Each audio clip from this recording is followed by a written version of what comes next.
I'll start where I always start by introducing the guest that we have this week on the Cybersecurity Recruiter podcast live. So Marcus originally started in the US Army in information technology as an information technology system leader, progressed to that. He started in 1999 and he served in the US Army for 8.5 years exactly, up until December 2007. Marcus then moved on to be a Unix systems security administrator for General Dynamics. And Marcus Salia right now is the AVP and he's head of offensive security. Welcome to the show, Marcus. How you doing? I'm doing great. Thanks for having me. How are you? Good. No, no, no. Yeah, I'm good, my friend. I'm good, my friend. So I've got a new mic. Marcus has got. Do you say you got a new laptop, bro? Is that what you're saying? Yeah, we both one method. Listen, new hardware is scary, man. Like it's, like it's great. It's exciting, and just say to Marcus, we'll pack his stuff.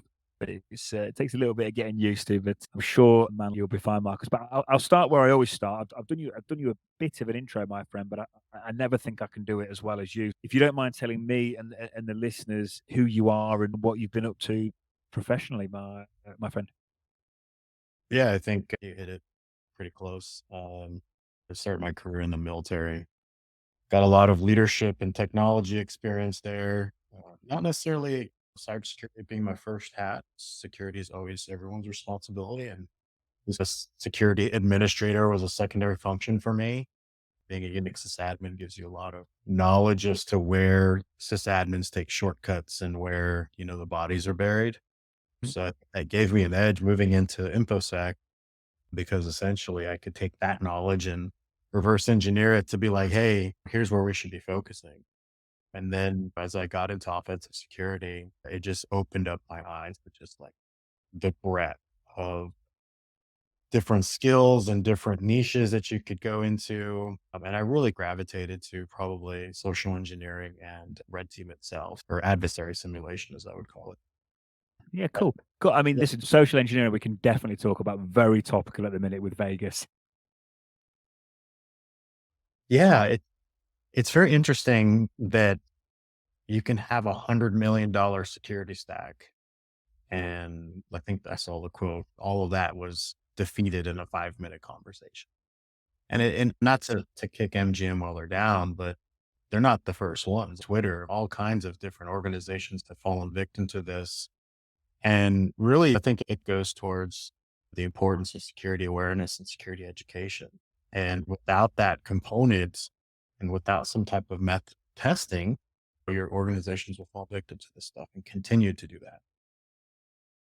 Yeah, definitely. And I don't know, you're probably aware as well, Marcus, but I was having some offline conversations and various different podcasts I've been listening to. I think there's about 30 odd casinos that have been hacked in some way, shape, or form pretty recently. I always like to remind everyone if anyone's feeling like not like hyped up and not energized, like remember what we do like seriously matters. I think just one of them was losing either $4 or $8 million a day. And I know everyone's probably got an opinion in and around gambling and stuff like that, but obviously it spreads far and wide, and it just emphasizes the importance of what you and many others do, doesn't it, my friend? Yeah, and I definitely you see these organizations that talk about budget and talk about how they can't afford to have red teams or afford to deploy, red team services from consultancies. And these attacks, these especially in the ransomware arena, they're just pen tests or red teams that have negotiated the price after the fact. So it's better to do that up front without the reputational damage as well as the monetary and revenue damage. Mhm. Definitely recommend it. Yeah, yeah, definitely. Ransomware is just crazy. It's like an industry of its own. It's just huge now, isn't it? But yeah, no, it's frightening. Max, I want to ask you a question that I know a lot of cybersecurity guys and girls will be wanting to ask you. A lot of pen testers will be wanting to ask you. Is that so many people, obviously, the prevalence of web apps, so many people are doing kind of web app pen testing. Certain things are in scope, certain things are out. Maybe more things are out of scope than some individuals would like. And I know so many people are wanting to transition from that kind of web app pen testing work to that full chain, as you mentioned, adversarial attack simulation type world. Firstly, can you tell us how to transition? And also, I'd like to hear from you a little bit about the realities of what it's like doing that kind of work that so many people listening now and so many people listening to this when it goes out over the coming weeks, so many people want to transition. Can you tell us how to do it and what it's really like, bro? Yeah, definitely. I think what I would do is baseline the difference. And so if you're a web app pen tester in general, the way that I look at that is you're taking a sledgehammer to a door to try to get into a specific room. Whereas red team is you're using a very sophisticated lockpick set to get into the entire house. And so I think when you think about overt versus covert, pen testers, when they move over to red team, tend to be very loud because they're used to just, I need to just get in and worry about detection later.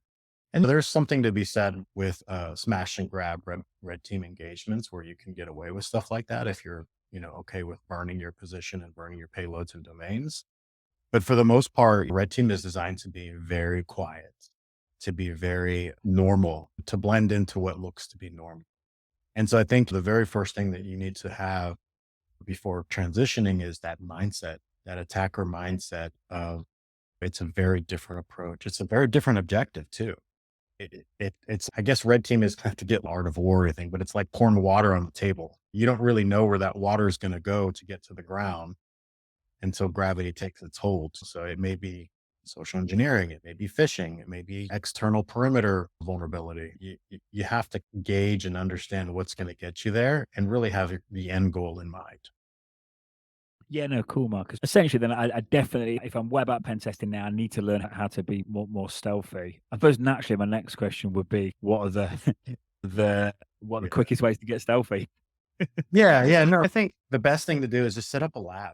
And I'm pretty sure most pen testers have done this already anyway, but set up a lab that looks like an enterprise or outsource that, get something like 0 Point Security and buy some hours with them or certified red team operator course. And that to me is an amazing environment that looks and feels like a small to medium enterprise. Basically, give yourself an opportunity to put yourself in an environment that mimics what you would actually encounter in a red team engagement. And I think from there, you start to know and understand how things are different, like living off the land, have some basic information and understanding of how the operating systems work, use it against basically what red teamers best friend is to use the operating system against that. They call it like LOL, like living off the land. Definitely intellectual curiosity, start looking at training and courses like CRTO. Spectrops has a really great red team operations course. The one thing that I would caveat is you should have some familiarity with some C2s before you hop into that because it is a very fast paced, very intense course. CRTO you can take your time with a little bit more. It's self paced. That are really great curriculum too. But I'd say those two are like really good starter paths. Folks ask to talk about OSCP. I still look, even though they've added some Active Directory stuff, I still look at OSCP more heavily like a pen tester, but it's definitely not horrible to have. It's a good path to get started. But yeah, CRTO, SpectreOps RTO, those are the two that kind of got me started and got me thinking about it. And then playing with twos. I know we're going to talk about Cobalt Strike and Mythic. Those two are like really great to help you understand the dynamics of how payloads get executed. It's not just your simple web shell, it's a lot more complicated and more in depth to that. So if you can do web shells, that's a good start, but you definitely need to start diving into how agents work and how payloads and runners encapsulate that traffic. Cool. Thanks, Marcus. Really nice detailed answer there. Appreciate that, buddy. And yeah, so just to summarize for everyone listening now, what Marcus has just said, CRTO, definitely a really good certification to do. Spectre Ops. I mean, by the way, I just hear so many good things about Spectre Ops. It's not released yet, but I did a pod the other week, and there's a chat that I had on, and they've reduced their reporting time down from like 36 hours a week down to six. Small team of pen testers using I think part of the ghost writing tool, the Ghost Rider, Spectre yeah. Ops software. Yeah, yeah. So if for anyone listening that's not aware of Ghostwriter, and I'm sure everyone's aware of Spectre Ops, but if you're not, please do check them out and certainly check Ghostwriter out. But yeah, cool. Thanks, Marcus. So yeah, we're going to come on to the 0 point stuff. I know you've got a 0 point cert, so I'd definitely like to get under the skin and under the bonnet of that and get some kind of before and after thoughts from you on that. And probably leads us quite nicely on to C2s. You mentioned MythX, you mentioned CS, Cobalt Strike. What do we need to know? I mean, a question I always like to ask is, what do you know now about those C2s, Marcus, that you wish you knew when you first started out? It's interesting because when I started using Cobalt Strike, it was still Metasploit based on the back end. Mm, And so when Raphael Mudge, who's the creator of Cobalt Strike, the original author, transitioned that to his own kind of aggressor sleek language, I wish I would have spent more time understanding how the background of that worked, because later on it definitely served its purpose and it helps you look at other C2s as well. But I think what's amazing about Cobalt Strike is it's just tried and true, right? There's a reason that threat actors go and get this software and try to crack it to use it, right? Because it is a solid command and control agent. One thing I do hate about it is it is written in Java. Sorry for all you Java developers out there. But it is incredibly frustrating to manipulate the data model, to extract stuff. The UI it's very utility. It's got great utility, but it's also very problematic being a Java app. It's cross-platform, so it's pretty stable. I can recall like being on engagements, like long-term engagements, where you lose a server, right, because of whatever reason. You have to go rebuild it. But if you have the cert backup information, weeks later, even that command and control callback will just miraculously come back alive. It's just that much of a stable agent that you can pretty much plumb it in many different ways and it'll be stable and operational. It's phenomenal. I've not seen that kind of holds up to that. Cool. Is that your dog in the background, my friend? Yeah, sorry about that. I think we went off the package. Yeah, listen, I always say, look, this is live podcasting. We're post COVID. That dog's barking in the background, like that's just normal now. Yeah, he's a big Mythic is interesting too because Mythic, I think, is like a Frankenstein of a lot of agents or a lot of C2s that a lot of the, once again, Spectre Ops guys created. And it was like this age of the C2 over the last 3 or 4 years where everybody, that was like their project. That's the way they taught themselves to red team, was they wrote themselves a C2. And a lot of them were really great out there, but they all had the same challenges.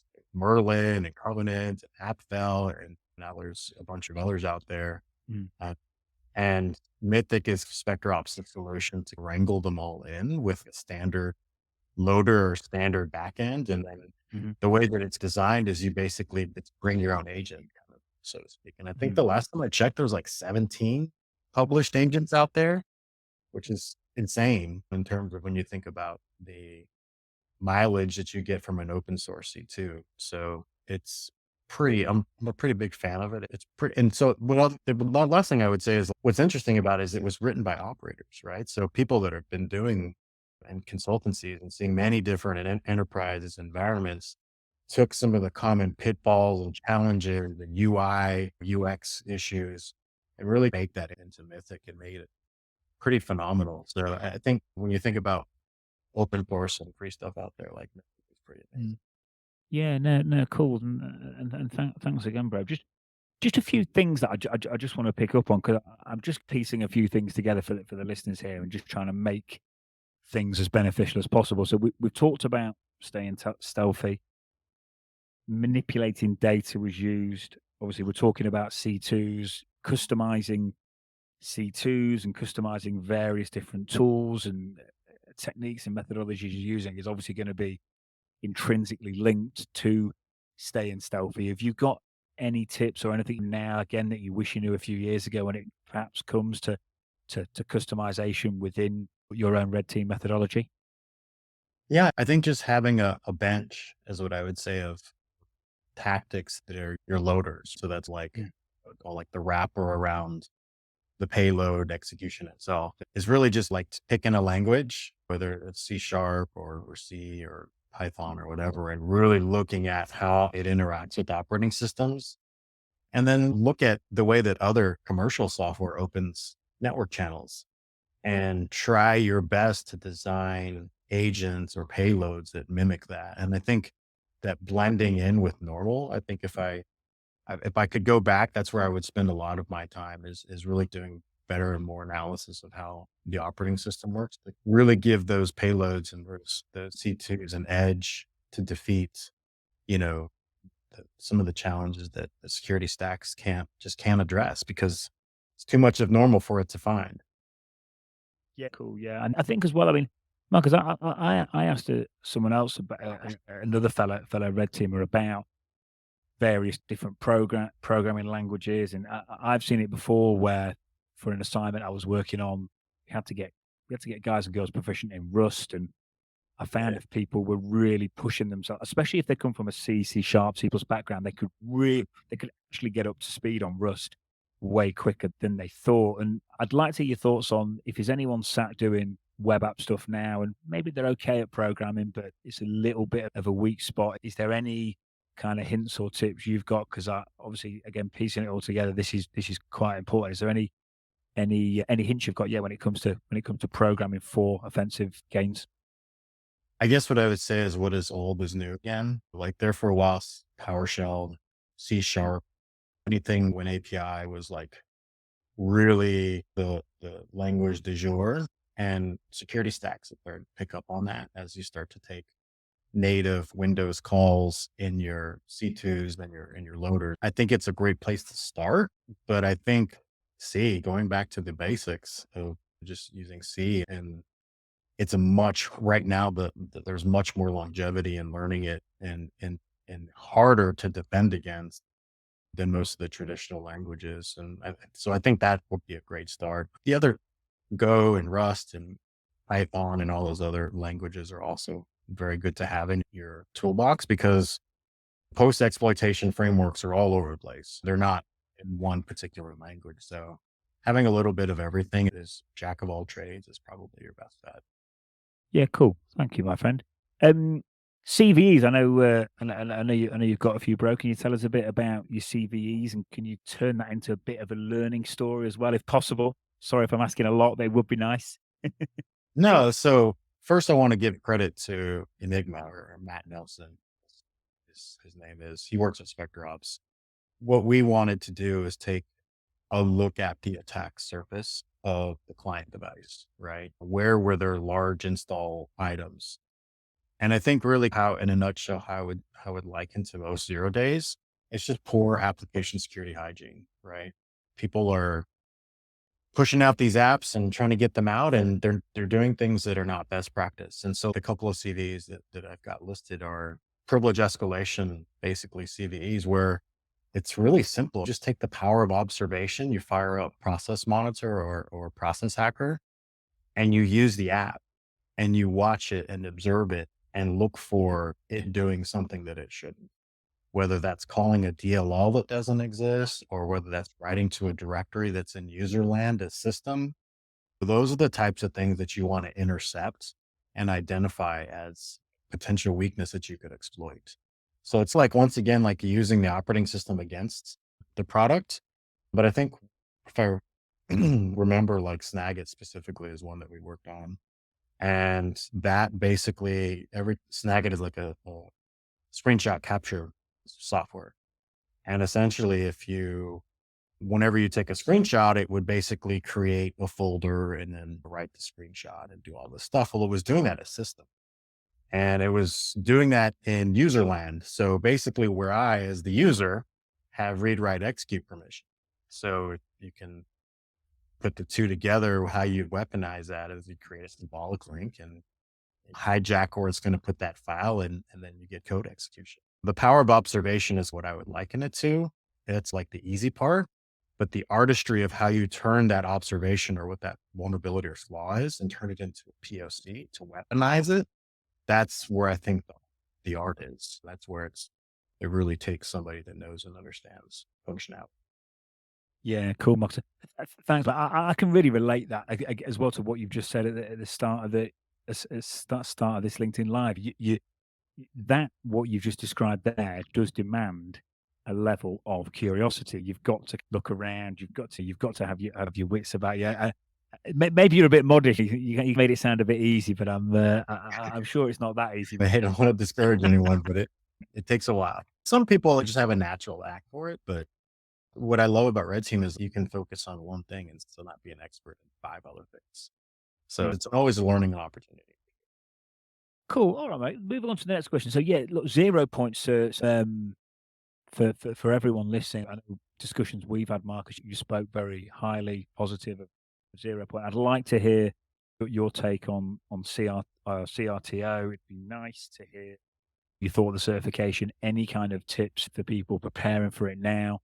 I know on the client side at the minute, I'm hearing really good things. It's starting to any kind of low level technical clients that I'm dealing with directly are making very good positive noises about it. But I suppose the question is, Marcus, if I'm preparing for that cert now, what would you be saying to me? This is what I love about CRTO is first of all, Daniel Dugan or Mouse, Yeah, yeah, yeah. great security researcher. He's amazing. He's always giving back. He's very community driven. And so the CRTO course is written from the perspective, in my opinion, of somebody that actually red team and does security research, which is a lot better than your traditional large training companies that kind of just pump out content without context. And so what I love about the way he's laid out the course is it's very practical in the sense that he doesn't like nudge you, try harder. It's here's how you do it by the numbers. And if you get it right, you can progress through the course. It's very progressive in terms of you have to do this to get to the next level. And so to me, what was fascinating is like you take that in terms of like the material itself, where he's giving you basically answers to the test. You just have to know and understand how to apply it. And then they throw you a little bit of a curveball and want you to emulate threat actors, which is to me is like something that we don't do really well in the rent industry.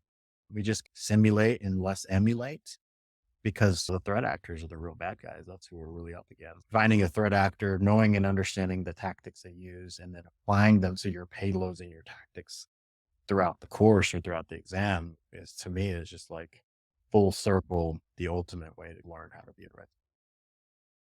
Cool. So basically, it's what you've just said there. The certification is almost forcing you to think like a hacker. It's actually installing that hacker mindset into you. Is that what you mean? Exactly. Yeah, that's Mm, exactly. I like that. And just another thing I want to ask is, I hear it sometimes, and sometimes at the mid or they hear it at any end of the market actually. But sometimes people like really want to do red team and they've never done it before. I know it's not for everyone. I know some people absolutely love it. I won't mention company names, but I sometimes get calls on a Friday night from people saying they've had enough, and then Monday morning they just can't wait to get back in. It's like that love hate relationship. But yeah, so mate, what's it really like being on a red team engagement? Can you try and like really paint a really real picture for us? So it's what I would say is it's 5 seconds of joy for 5 months of banging your head.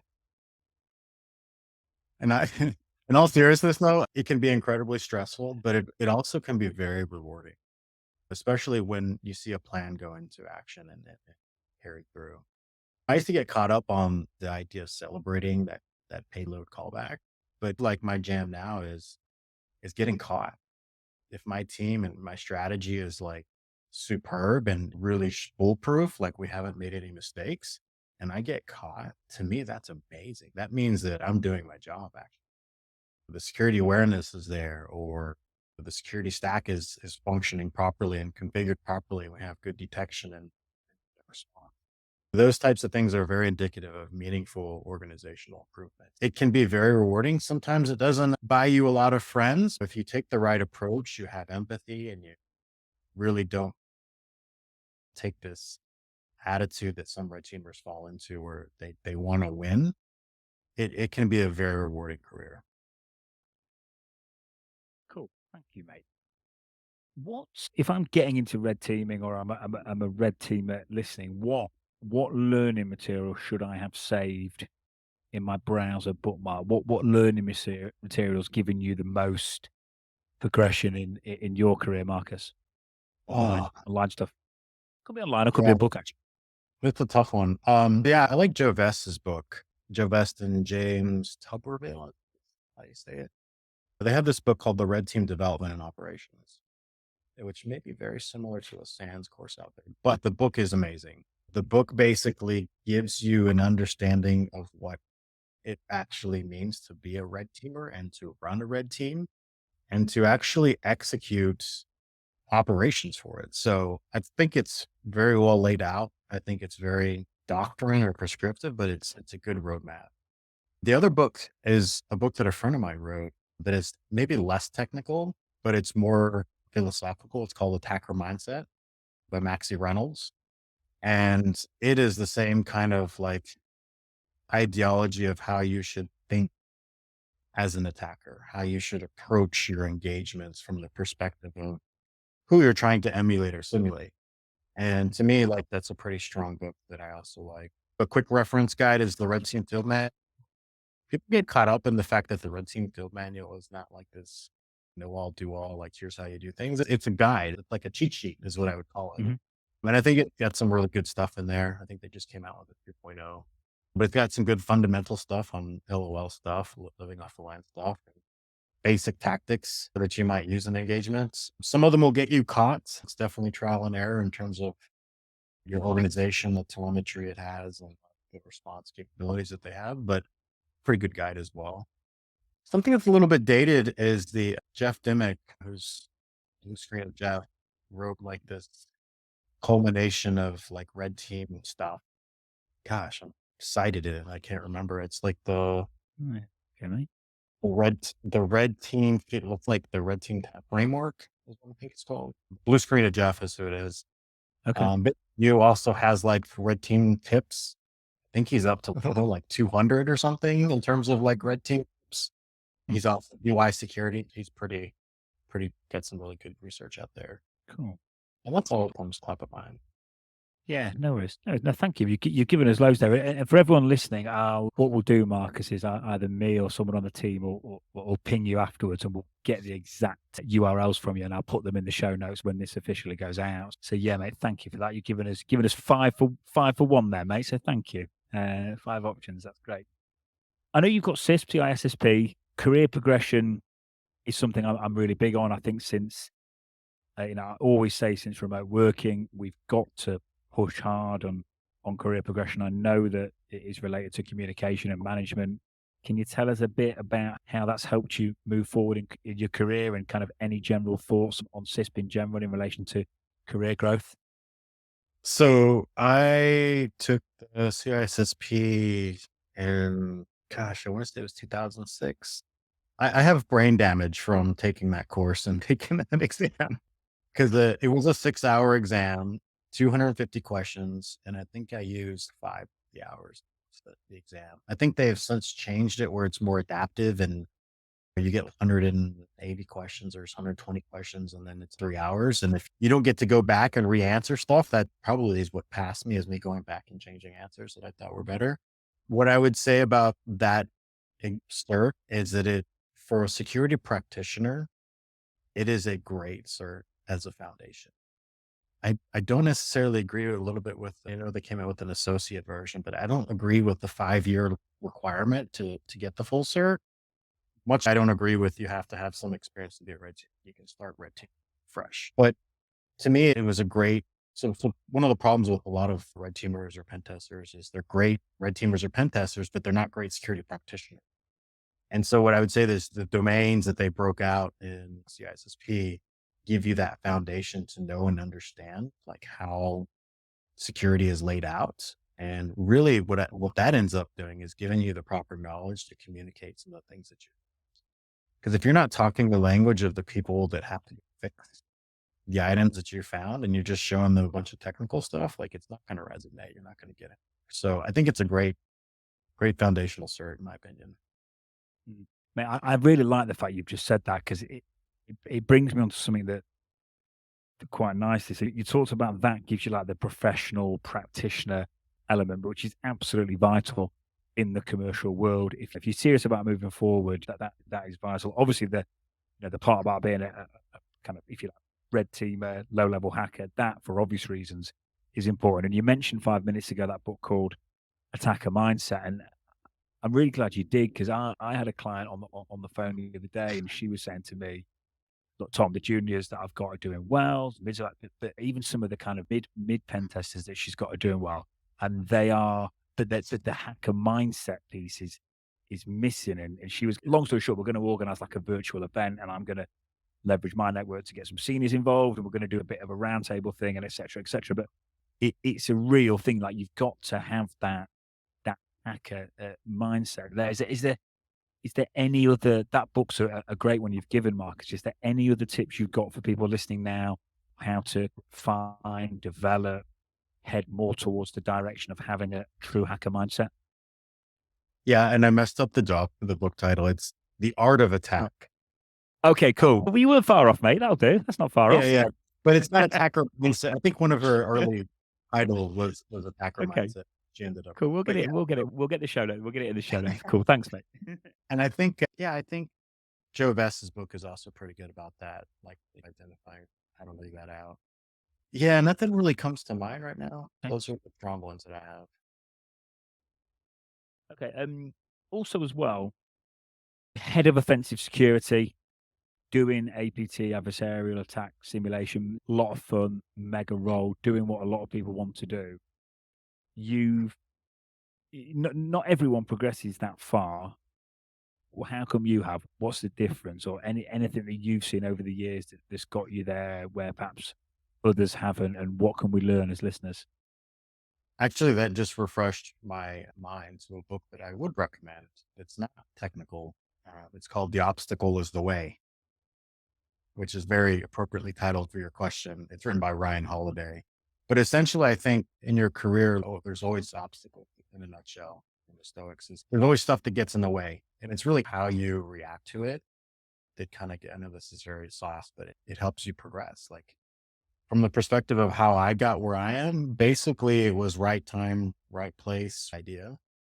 And so the thing about red teams are more popular now than they were 6 or 7 years ago when I, first started doing it. Guys, it's been it's been like 8 years now. Wow. Time.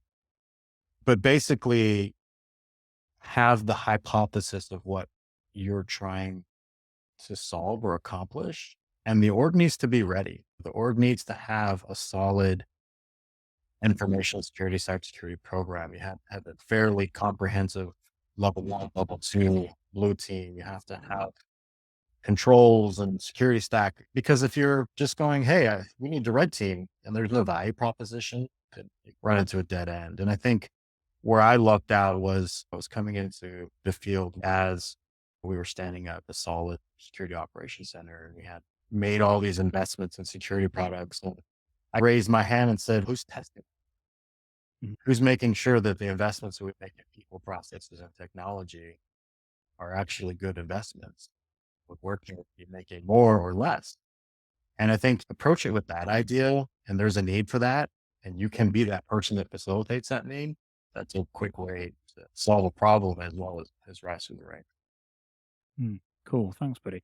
Mark, you mentioned their timelines, and one thing I worry about a little bit is that social media, whether it be LinkedIn or any other form, it can make people see so and so's doing this, promotion this, moving, and I think sometimes it can warp people's opinion of how long things should take. And I suppose the question is, and I want people to hear how long it takes to get good, because I want people to stay in the right mindset, because I firmly believe if they've got the right mindset and they're in a good place, I think that will facilitate better career growth and better career progression. But the question is, bro, how long should it take me to get good at red teaming? What's a realistic timelines, would you say?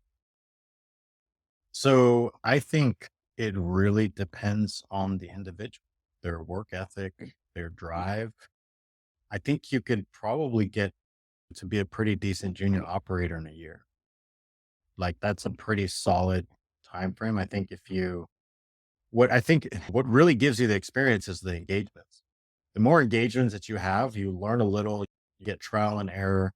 So if you're, in an organization or working for a consultancy that gives you like 10 engagements in a year, I feel sorry for you because you're probably burned out, but you're going to get a lot of experience, right? So it's having the access to that experience.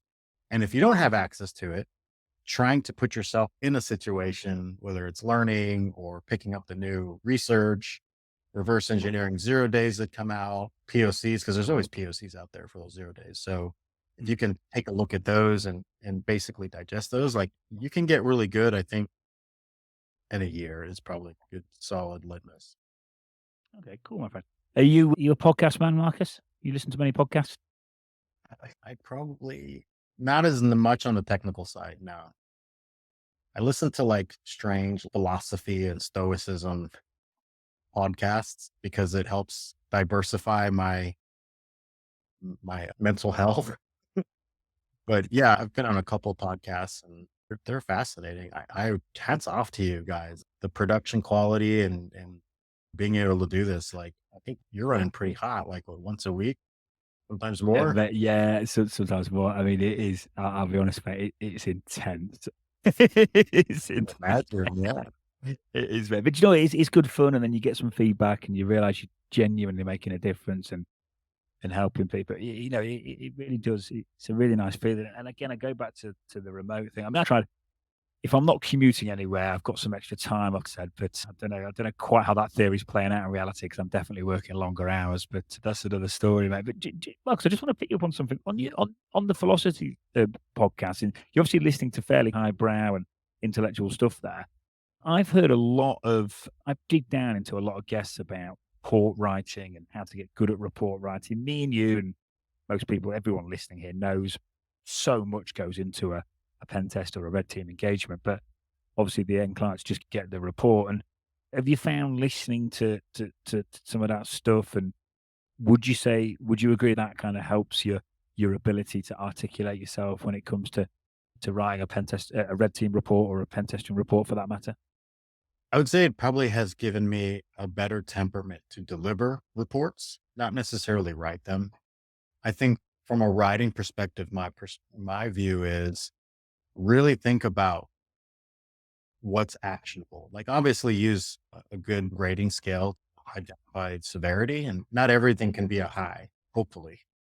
It really resonate with the do an audience analysis to resonate with the audience to say, here's what you should be worried about. Here's what I was able to do. It's not a proposition of probability. I have done this. And when you deliver that information, you have to have empathy because you're basically, in some ways, telling people that their baby is ugly, So you have to be very careful with the way that you deliver it. And the wording and the way that it's presented needs to be with that kindness and heart and as well as with actionability. Because if it's just a bunch of word diarrhea and screenshots, the average person is going to be like, cool, thanks. And they're probably not going to make much, put it out as a priority. So what I would say is that pithy, very to the point. Here's what you need to know. Here's the TLDR. And then throw everything else in the appendix because there are going to be those people that really do want to get into the weeds and know by the numbers how you did what you did. But being able to structure it in a way that's appropriate for the audience that you're giving it. And the other thing is I don't write just well, I try not to write quotes at all, but I don't write just one. There's always probably 2 to 3 that are written. One of them is for technical, right? So this is the doers, the people that are going to go chase down what you did. Typically your incident responders or your infrastructure guys and gals. And then you have like your mid-level leadership, mid-level management. They need a little bit technical, but more scales DR. And then you have your executive audience. And that is very limited on technical. It's more about what's the end result so they can impact. And if you can understand the difference and those three audiences and when and where to apply the specifics around those audiences, like that to me is what really makes for a good. Thanks, Marcus. But by the way, I was again, it's unreleased yet, but a chap I know is a founder of a company called In Guardians, and he was saying exactly what you just said there, which is you've got to get to the point. And also something you mentioned there is you're essentially sectioning.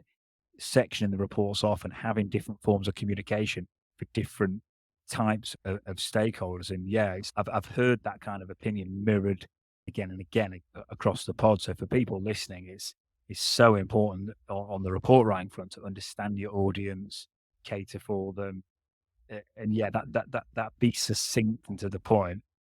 Marcus, this might be a really hard one to answer, but I'll ask you anyway. Hope you don't mind.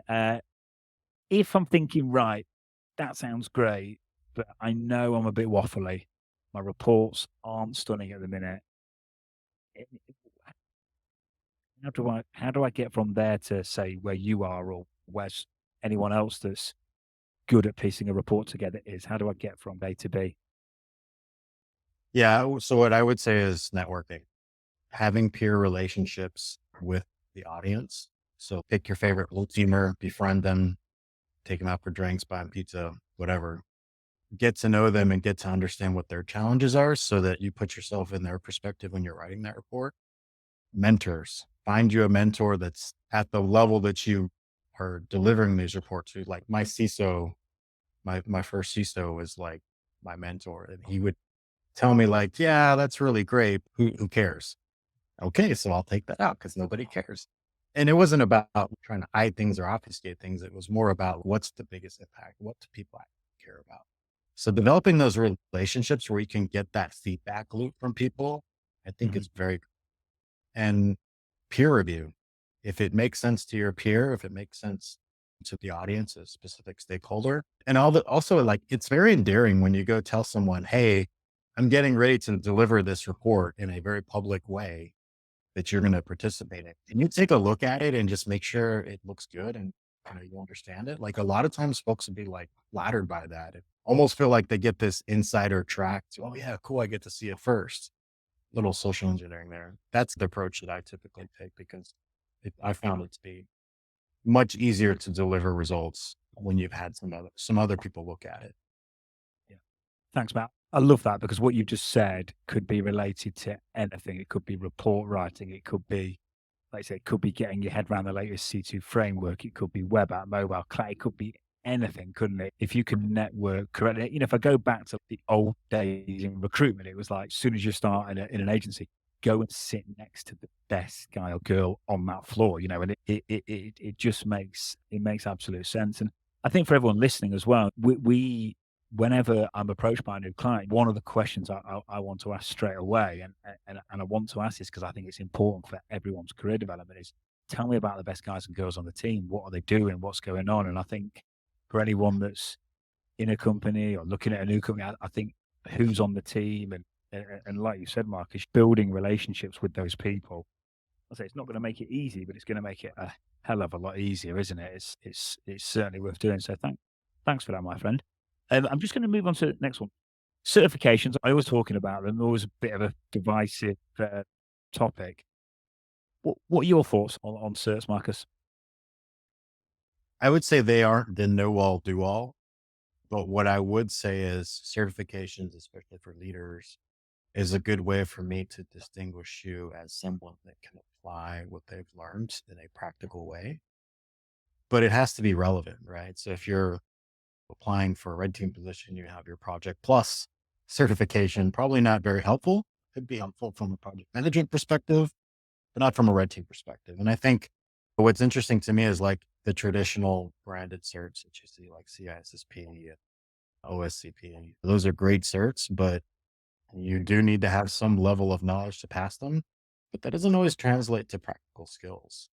And I think sometimes you see that people are great test takers but they don't understand the kind of real world application to that. So I would say is and this is coming from a person that has probably 13 to 14 certs that I've collected over the years like Thanos. It's a great start. It's a great way to check the box, and it absolutely doesn't satisfy. Thank you, my friend. So as we come to the end here, I know, and I always like to see if anyone's got any questions. And by the way, I know for people listening, sometimes it's a little bit frightening to ask a question. So if anyone wants to like DM me now on LinkedIn and they've got any questions for me or for obviously for Marcus is the main reason. But any questions at all, let us know. I'm going to try and it's cool with you, Marcus. I'm just going to save a little bit of time at the end for questions. Thanks. Oh, brilliant. Oh, look, two.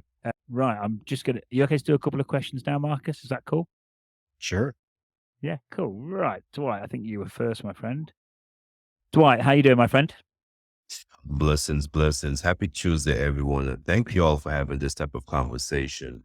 It's definitely needed.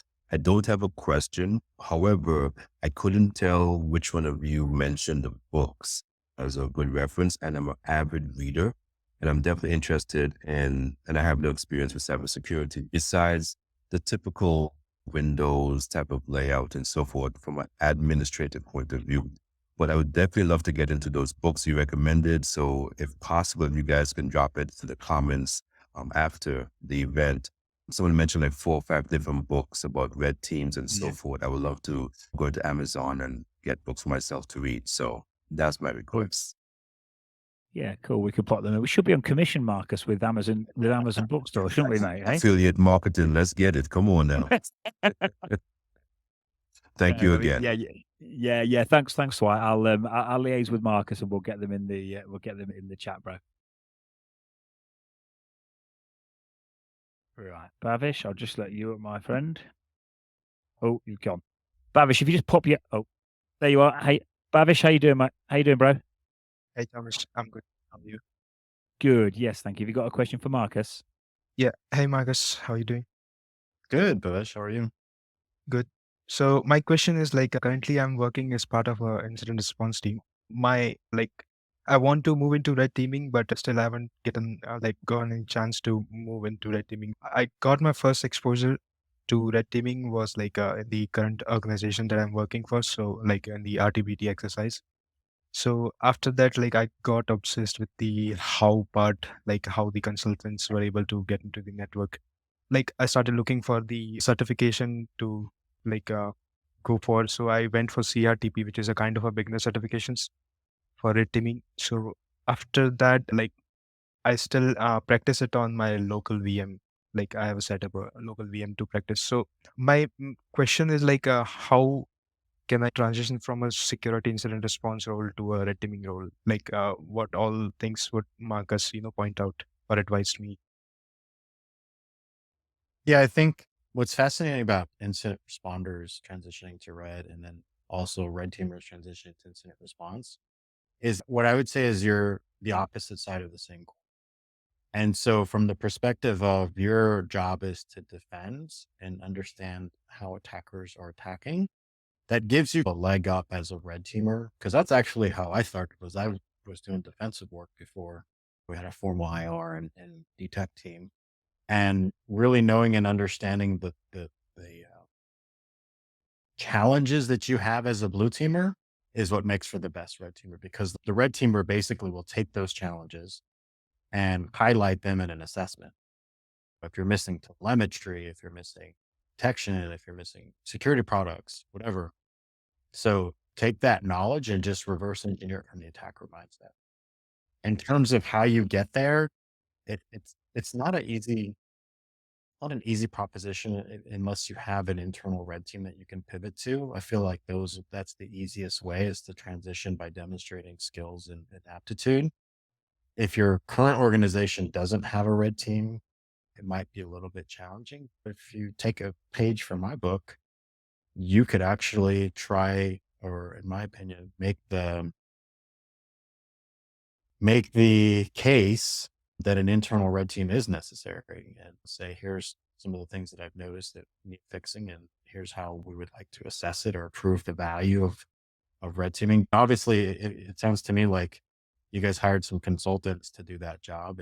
That can get Yeah. costly, and it's costly to do that on an ongoing basis. The way that I would maybe bridge that is you're the middle ground and pick their brain. Those consultants, you pay them money. Yeah. Like not let them say, we're just going to give you an engagement and walk away. Like you need to know and understand the tactics. The good consultancy will do that for you. Now, cool. I'll answer your Yeah. question. Yeah. Just Ooh, if we have time, I just have a short question. So Marcus, when you're in engagements, what actions would you take in with respect to defense evasion? So for me, like I'll back that up and then I'll answer your question specifically. Like I look at scope. Like what is my hypothesis about what I'm trying to prove is right or wrong in the environment? And then from there, you reverse engineer the stack. You reverse engineer what knowledge you have. So let's say you put in a new EDR. And the idea is that the EDR is better than the last one. You would you would scope your engagement to essentially go after some of the shortcomings that you have found through trial and error or research with that particular EDR. And so that's basically the approach that I take with defense evasion is not every one of them are perfect. And there's plenty of research out there to tell you where to go. So take that thread and just pull on it. And you either prove or disprove your hypothesis. And sometimes it's okay to prove it.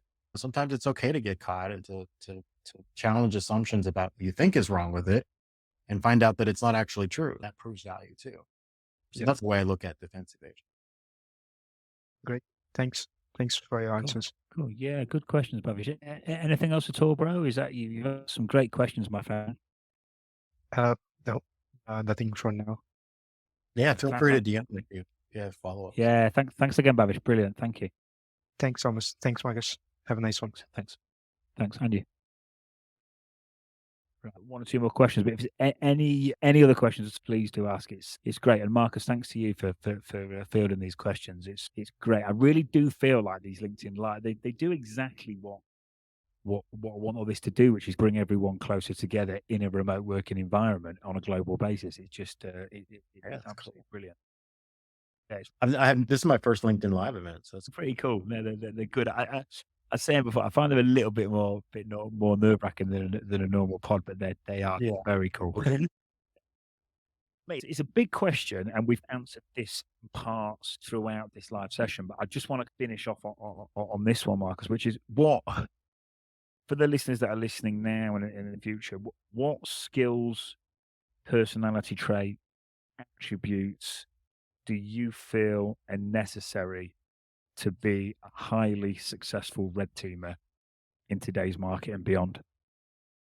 Yeah, a lot of these are actually soft skills that I'm going to rattle out. The technical part, you can get there. And I'll talk about that too. But from a soft skills perspective, you have to have patience. There's always a way, no matter how much you get defeated, there's always a way. Just have the patience to keep looking. Intellectual curiosity, always have to be learning. You always have to be thinking about the next best thing. Attacker mindset.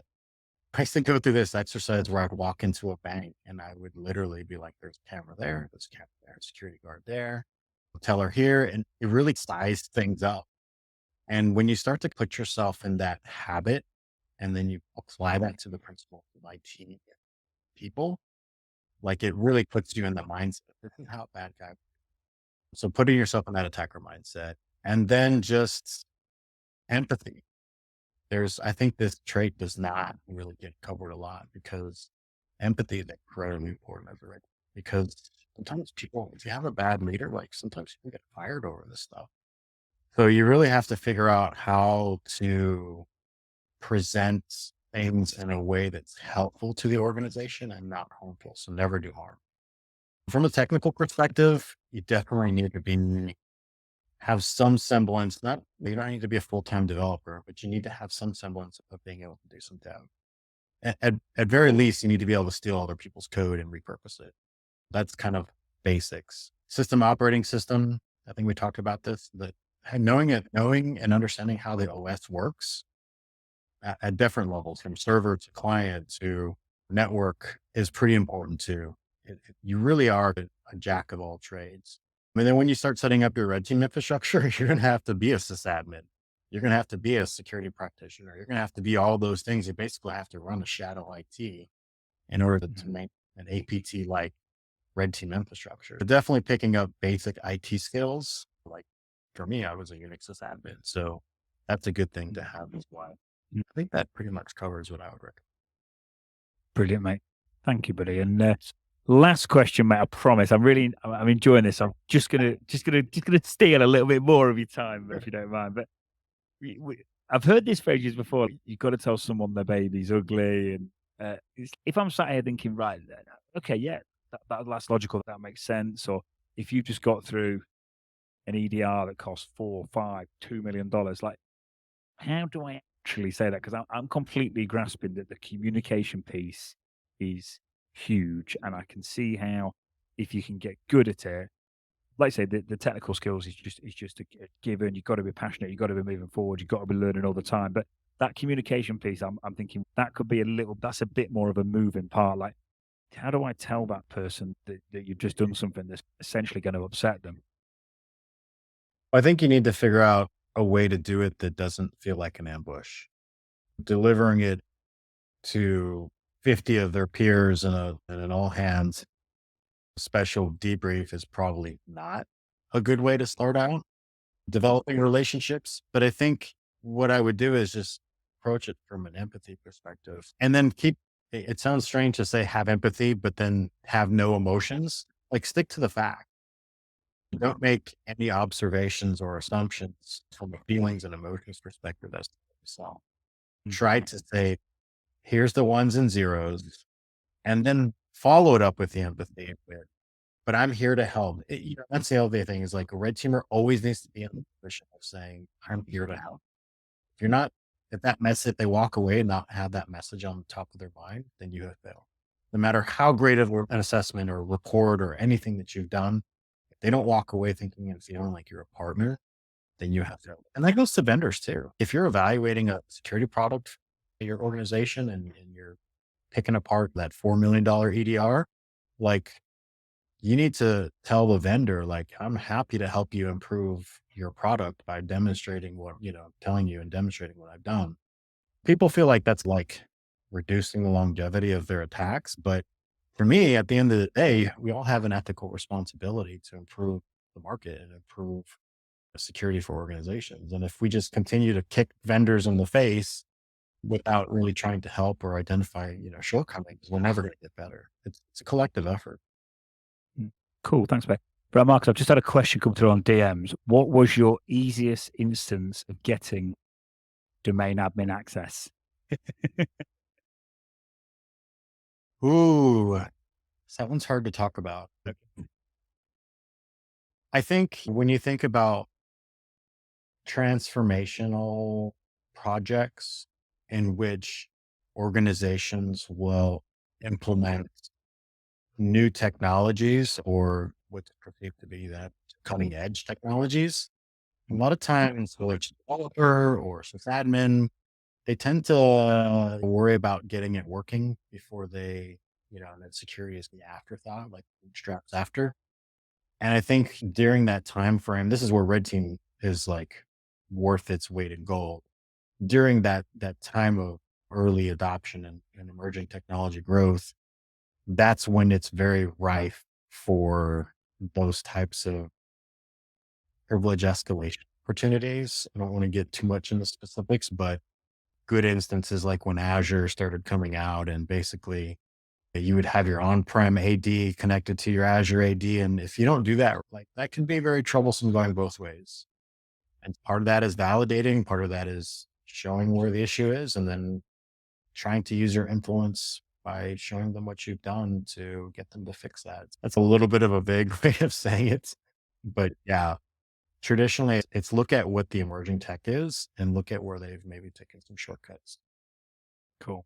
Thank you. Thanks again, mate. I think that's a fairly good place to finish. If anyone's got any question, maybe we'll just do one more question. I know Marcus is a really busy man, so I am conscious of his time. And Marcus, thanks again, mate. This has been really cool. Is there anything I should have asked, mate, that I haven't, or do you think we've about nailed it, or what do you think? Yeah, I don't know. This has been great.